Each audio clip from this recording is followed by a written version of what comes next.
Hey everyone, it's Grant Winsauer, and Jack Rody. we're back here on the Bear Claw Cast, and today we're gonna go over Ben Johnson's press conference and the few hires that he has made for his staff so far, and we're gonna go over the couple hires that were made in the past 24 hours and some other stuff today. So let's get into it. But I mean.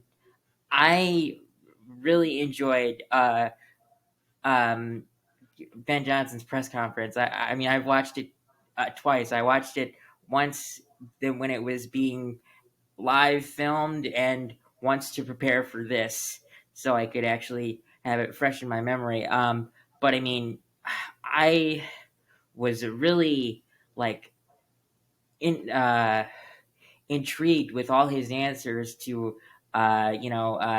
all the questions that he was asked. So he didn't disappoint. I mean, so one of the things that I liked is that he told the players that were present, who were uh, Caleb, Rome, DJ, and Cole Komet, uh, get comfortable being uncomfortable, which means he is going to coach them hard, and we need that. Um, he said he's going to bring some experience onto his staff, and he has done that so far. And we will get into those hires a little bit later in the podcast. He also said that he isn't going to make Caleb learn his previous playbook. He is starting from the ground up with Williams in mind, which is great because we finally have a coach that is tailoring the offense to the quarterback strengths, which we haven't had in a long time. And actually, I wouldn't be surprised if we haven't had that ever. But what are your thoughts on Ben Johnson's press conference? I hope you watched it for this. Yeah, of course. No, I honestly, a lot of the same things as you. Just like his confidence throughout and his answers was something we haven't seen with our previous head coaching Yeah. hires. I thought, like, just the way he can command a room, I think that's going to translate into him being able to motivate players, like you talked about. Oh, Um, absolutely, as far absolutely. as that offensive scheme thing, I completely agree. Like, when we had you look around the league and a lot of the best offenses are guys coming in who are good play callers and then adjusting their play calling to outstanding quarterbacks. I Mm-hmm. think the best example could be look at Todd Monken going from Stetson Bennett to designing his playbook for Lamar Lamar Jackson Jackson. the last 2 years. So I think that's something that's very important that we're going to be able to highlight Caleb's strengths. And then obviously, I mean, I feel like we have to mention the Packers comment he made about beating LaFleur twice a year. I feel like that's the one Yes, that's been yes, that circulating was most that around. was probably one of the icings on the cake for me. So I just really hope this doesn't turn into another "we're taking the North and never giving it back" comment that Eberflus and Poles made. Uh, I mean, I have to say, I feel like Ben Johnson is at least a lot more confident and at least than he's done it. He has beat them while he's been in Detroit, so it's not just totally yeah, on themselves. and Eberflus has never beaten them, correct? That's Correct. yeah, because I mean, I am not going to count a staff member of his staff as beating them, Mm. because Thomas Brown beat them really out of luck, actually, kind of week 18, because they uh, they lost Jordan Love and a couple other key pieces on offense. So really, that's not a win for me. But we were all excited to end the year off on beating the Packers.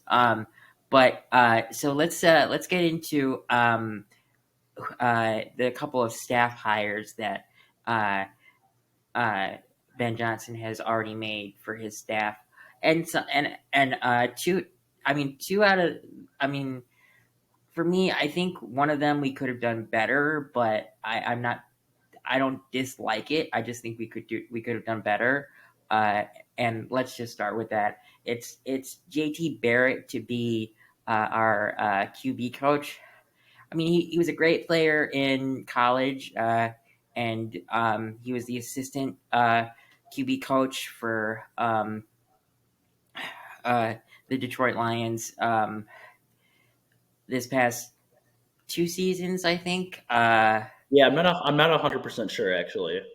And no, I think that's correct. And I mean, what's funny is people found out through digging on Instagram that he was going to become the the QB coach for them, because he changed his Instagram bio from whatever, like the couple sentences it says, and then it has QB coach at Chicago Bears. I think before that it was QB coach for the Detroit Lions or something. So Yeah, I mean, I don't know why people say that's like, true Instagram digging, because all you have to do is you have to look up his profile and see the last sentence on his um, Instagram bio. But congratulations to the people that were thinking to look there. I guess.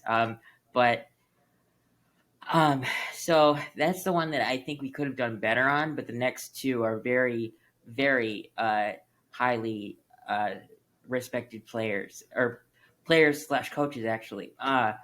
So let's start with Antwaan Randle L.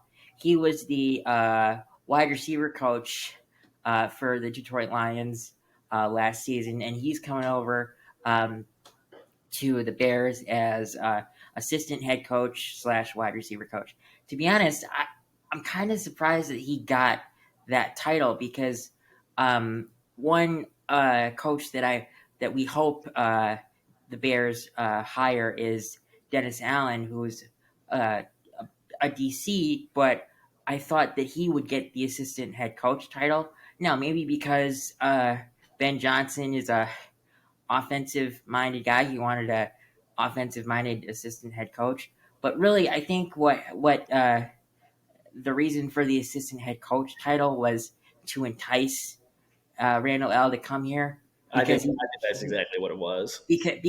he if he didn't have that title, he'd be coaching the same position.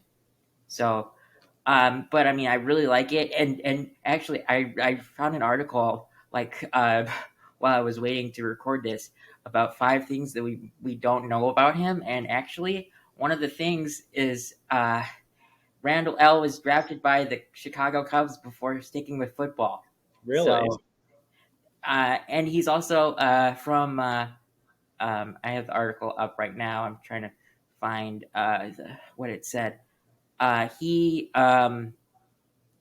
grew up in uh, Riverdale and went to Thornton Township High School in Harvey, Illinois. Oh, okay.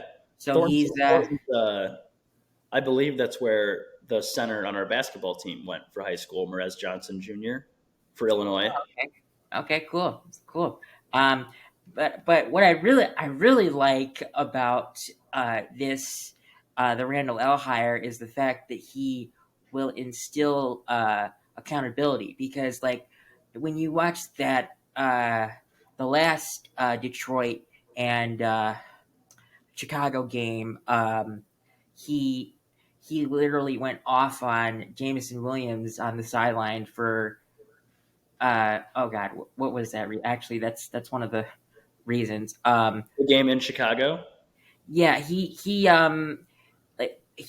went off on Jameson Williams for like getting a foul, and really it was the foul on Tyreek Stevenson, because he tripped Jameson Williams. Yeah, I'm like trying because I was at that game, so I'm trying to.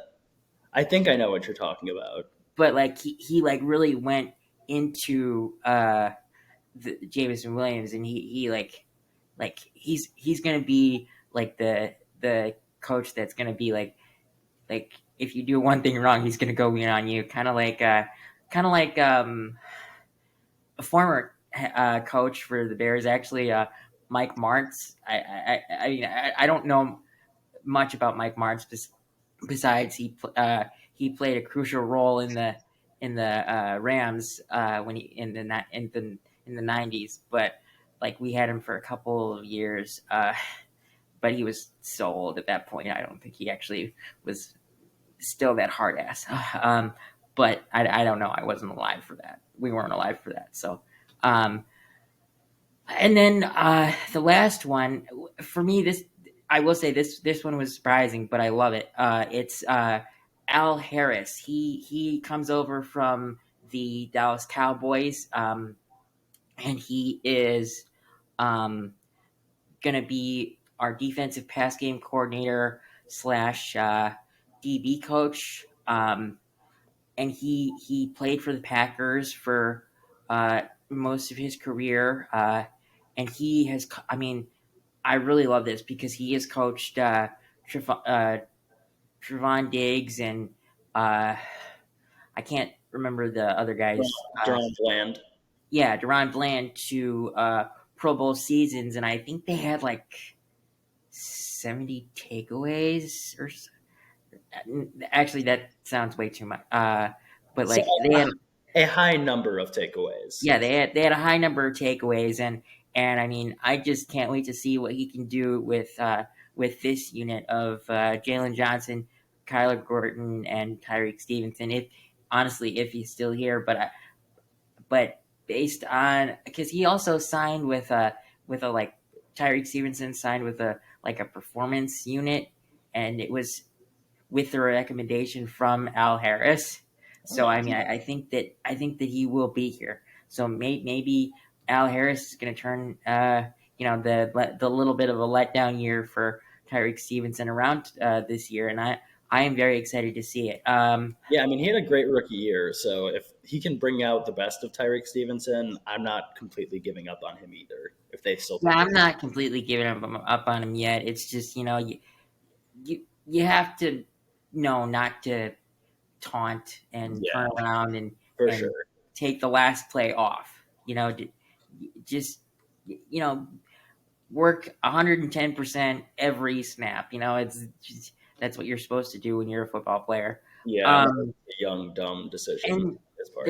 there's some other the Bears are uh, in the process of filling out some more positions or coaches right now. Like they've requested to interview David Shaw for the OC position, which I actually really like. I would love the combination of him and Dennis Allen to be OC and DC. I think that'd be great. We'll see if it happens. I would hope that we get to some more coaches probably by the end of tonight. I mean, they hired 3 yesterday, which were only probably about 30 minutes apart each or something like that. It was pretty fast, but I will admit, they all came from the Lions, so that's Yeah, probably why. kind of to be Uh, expected. but well, 2 of them came from the Lions. I'm sorry. And then Uh, Harris came from the Cowboys, but he's not under contract anymore. So yes, and then one of our favorite figures in the entire NFL also just recently went over to the Cowboys. I don't know if you saw this. no, I did. Matt Eberflus taking the Oh DC. no, no, no. That's not confirmed yet. No, It oh, it's not. he's the favorite, Gotcha. but they still have to comply with the Rooney Rule because there's a Rooney Rule for coordinators now, which I kind of think is stupid. But I mean, I just don't get it because, like, I don't know, like the Bears want to hire Antwaan Randle and JT Barrett so we can hire them. The Cowboys want to hire Matt Eberflus, but they can't yet because they got to comply with. It's a little bit crazy. yeah, I can agree with that. But I mean, this is so far. A tweet came out like a couple hours after hiring Ben Johnson that he is focused on building a star-studded staff, and he is doing that so far. I mean, I am very very excited to see his full staff, and also I think I read somewhere that Richard Hightower is expected to be retained by him, which I actually really like because I don't think Daniel Rizzi is coming or anything or I read somewhere that he's not coming. So Is he um, still technically a finalist for the Saints job, or is he just rumored to be sticking around there as the special team? I'm not sure. Gotcha. It's it could be that way. I'm not, but I mean. I don't really know why you give your head coach job to a special teams coach. I Yeah, I mean, mean, unless it's Jim Harbaugh, that almost never. yeah, Or Jim Harbaugh is like the John only. John Harbaugh, I should say. But like Yeah, the yeah. only other person I can think of who's like been a special teams guy and gotten a head coaching job recently is Joe Judge for the Giants years Well, ago. the Giants And are. it was terrible. Like it was just not good. Yes, yeah. I am very intrigued to see how Ben Johnson and everyone else fill out the rest of the staff. But it's a great start so far.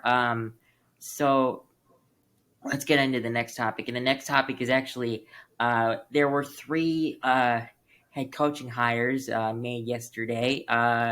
The first one was Pete Carroll to the Raiders, and I really like that man. I mean, I am excited for him because the thing about him is, yes, he's gonna be 74 in at the start of the season, but the dude acts like he's 54. He's like he's running up and down the sidelines at his age, and you don't see that with 74-year-old coaches or anything like that. But the most important thing that I see with this hire is it brings stability for the Raiders because Yeah, we talked about it in a couple podcasts ago.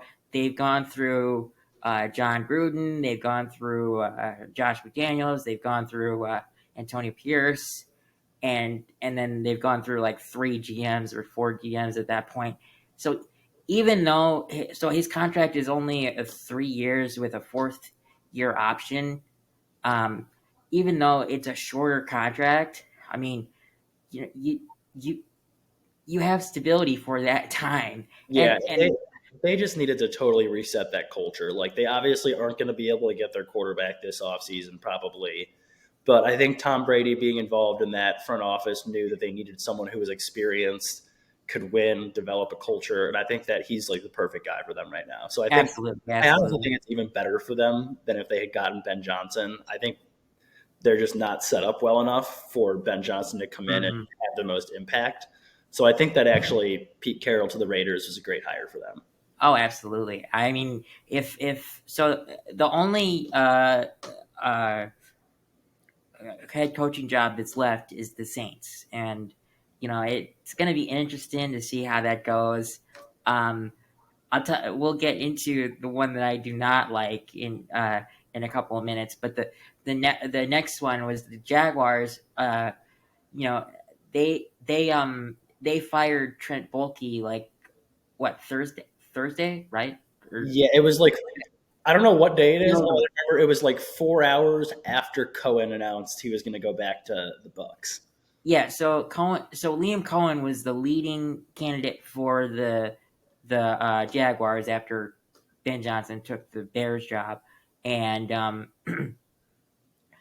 he told them that he was going to go back to the Bucks on a revamp deal, and the Bucks, drew up the papers for that, and then uh, and then Cohen never signed it because within that time frame, uh, the Jaguars they fired Trent Baalke, which they should have done at the beginning. I mean, I'm not saying that if you did that at the beginning, you would have still gotten Ben Johnson because Better I chance. read I read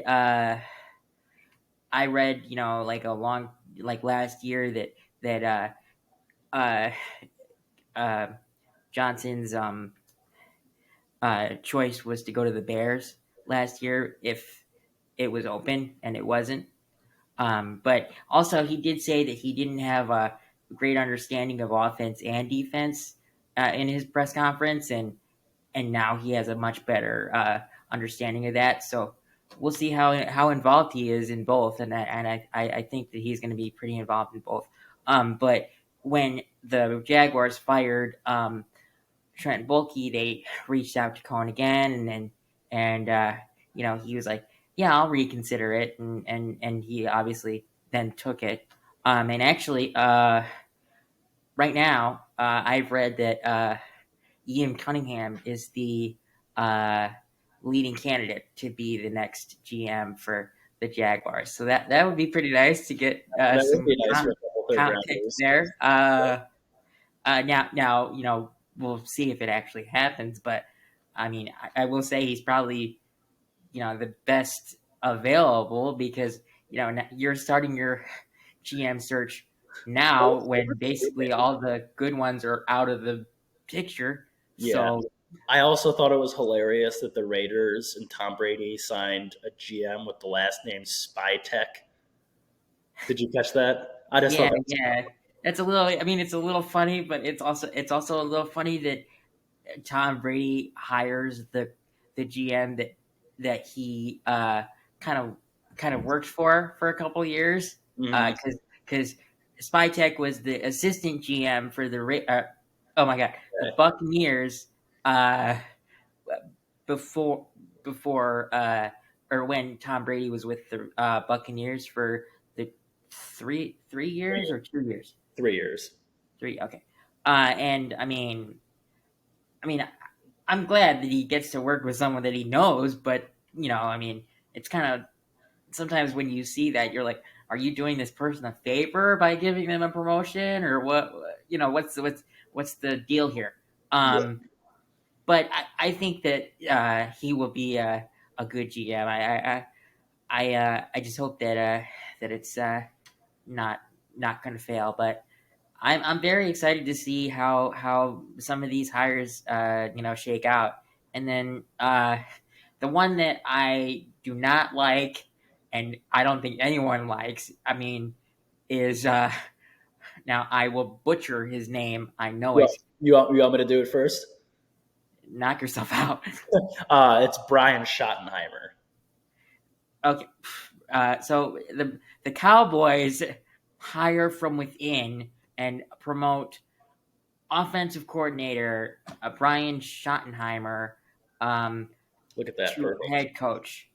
And I mean, first of all, I think Jerry Jones did the same thing that the Jaguars did. They fired their head coach too late, and then they were just like, I mean, now you know Brian Schottenheimer is the son of a Marty great Schottenheimer. Yeah. Marty Schottenheimer, but I mean, the dude's 51, first of all. He So didn't that even call plays the last 2 years in Dallas. It was and McCarthy. the last time that he did call plays was with Seattle when they had Russell Wilson.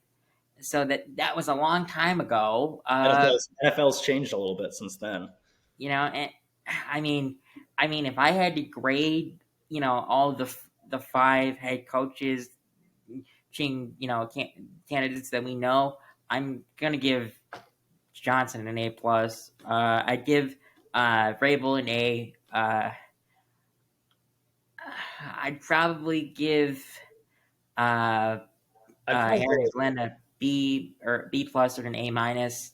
I'd give Cohen a B plus, and then Schottenheimer. I know that he has a legendary coach as a father, but just because it's Jerry Jones, I'm gonna give it a D. I don't want to give it an F, but I'm Yeah. gonna give it a D I think because I think I would go Johnson A plus, Vrabel A plus. I would go Pete Carroll A oh, I minus. forgot Pete Carroll. Pete Yeah, Carroll. Pete Carroll I I go forgot A Pete Carroll. minus, and then I'd go Liam Cohen at a B plus, Aaron Glenn at a B. Who am I forgetting? And then it's just Schottenheimer. Schottenheimer. Yeah, Yeah. I'd go like D minus. Like he could turn out to be a good coach. You never know. Yes, he could. He could It's because just the he process. has a The process that led you there was bad. So at this yes. point, all we And can the only evaluate. reason that I think he may turn out to be a good coach is because of his father. Mm-hmm. Like that's the only reason I'll say now. I mean, it is a 4 year deal compared to a 5 year deal because most first time head coaches they get 5 year deals. I don't exactly know why it's just a 4 year deal. Maybe Mm-hmm. I mean, but it's Jerry Jones's fault. You don't really do a compelling search or a good enough search, and you're just like.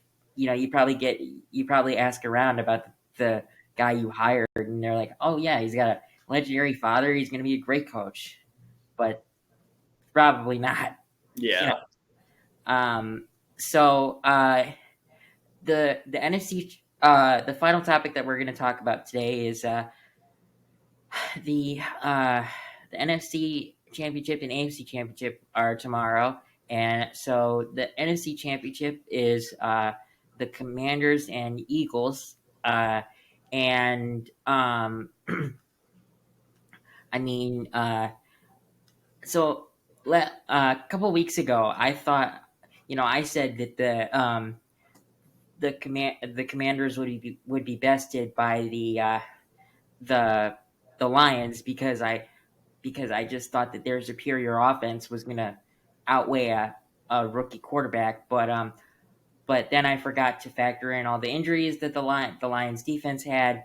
Um, the Eagles are a different story because not only do they have a great defense, they have the mastermind Vic Fangio as DC. So I do think that the Eagles will be uh, headed back to the Super Bowl. And then with uh, with the Chiefs versus Bills, it's hard for me because it is hard to bet against Patrick Mahomes in the playoffs. But I think it's possible that this is the year that the Bills could finally best the Chiefs. However, it seems like and I mean, I don't want to get in trouble for saying this, but I'm just going to say it anyway. Just because it seems like Patrick Mahomes has the refs on a payroll to make ridiculous penalty calls every time he gets tackled, I think we will see a rematch of the Kansas City Chiefs and the Philadelphia Eagles in the Super Bowl. But what are you looking forward to in tomorrow's games, Jack? And who is your Super Bowl prediction? So first off, I think Joe Mixon just got fined again for your comments. I don't know if you saw that whole drama going down with Joe Mixon getting fined by the NFL. Did you catch that? No. So after the Chiefs game last week, former Bengals player TJ, I'm going to butcher his last name, starts with an H, tweeted out like, "Why even play these games? Like, if the Chiefs are going to get every call, blah blah blah." And Joe Mixon then tweeted out like, "NFL at NFL, why am I getting fined for something that somebody random said? Like, I didn't say that." And Joe Mixon got fined for this random person's tweet. And then in response to that, the NFL fined him for the next tweet asking why he got fined. So he got two fines for not even breaking any rules. So that's why I was saying when you were like, the Chiefs get every call, I was saying Joe Mixon's getting another fine. But, anyways, uh, as far as the games go, I think I can't pick against the Chiefs. I think the Chiefs will definitely come out of the AFC. I saw something this morning. In drives in the playoffs, under a minute to go, team down by 7 or less with the ball. Uh, Mm-hmm. Teams score about 40% of the time a touchdown to get the points they need to tie or win. Patrick Mahomes in his playoff career is 7 for 7. He always gets it done when he needs to, whether via a crazy play or a timely penalty sometimes. Uh, I just don't see them losing at home in Arrowhead. It's going to be a crazy atmosphere. And then for the Eagles and Commanders game, I also agree with you. It's a boring pick, but the Eagles defense is healthy. The Eagles offense is healthy. It's in Philly. And for as good as Jaden Daniels is, I think it's going to be tough for him matching up with the Eagles for the third time this year. And they're a little bit more familiar with his skill set than some of these other teams that they've been playing recently have been. And I think it'll be a very close game, but I think the Eagles come out on top by maybe 3 to 6 points. Yeah. I mean, I think that's a good assumption. I don't know. I'm not gonna make a score prediction for these games because with it being the playoffs, it's almost impossible to correctly make an assumption for what the score could be. But I just checked Twitter now, and Adam Schefter hasn't reported on it or Ian Rappaport, nothing like that. But it does look like Dennis Allen will be the DC. I mean, now I'm now again, it's not actually confirmed yet, but uh, Brad Biggs, who is a Chicago Bears beat reporter, said that like something like they're in line to hire him, so or something like that. Um, so I mean, I'm all for that because I mean Definitely. he has a very good track record of producing very good defenses. And fun fact, Dennis Allen was the coach that drafted Khalil Mack. And Khalil Mack is actually scheduled to be a restricted free agent. So maybe, just maybe, we might get that Khalil Mack reunion just for a year or two. I would love to see that. I would Just take give it for me sure. just give me 52 for 2 more years, and you could draft your a rookie edge in the second round, that in this upcoming draft, because that's I mean there's a lot of good edge rushers in this draft, and I Mm, mean and you can learn from Khalil Mack and Montez Sweat. That's pretty good. for sure. Uh, but yeah, I mean, I think as of right now, that's all we have for you guys. We'll probably be back on Monday. Hopefully, we can talk about some more hires that are made. I mean, I wouldn't be surprised. I mean, this staff should be filled out, in the next couple of days.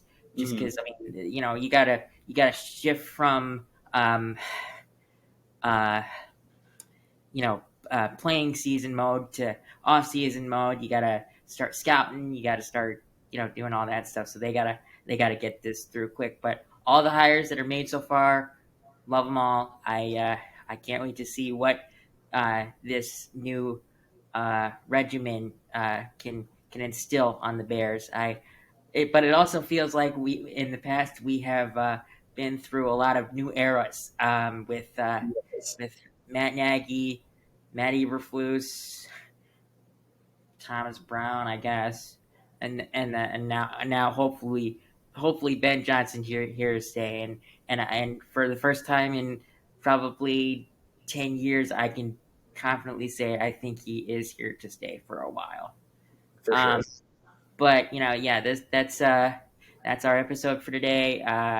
Hope you guys enjoyed and enjoyed the last round of the playoffs, because then we have so after tomorrow we have next week off, and then the Super Bowl, and then it's fully on full off season mode, and for me and a lot of Bears fans, that's probably the most exciting part of the season, because we always seem to do bad in season, and then we at least look to have improved the team. But the thing about Johnson coming here is he'll get players to come here because of the fact that he has won where he's previously been. So For I sure. am very excited to see who he brings into this new this new era of Bears football, and I'm hoping that a majority of their cap space goes to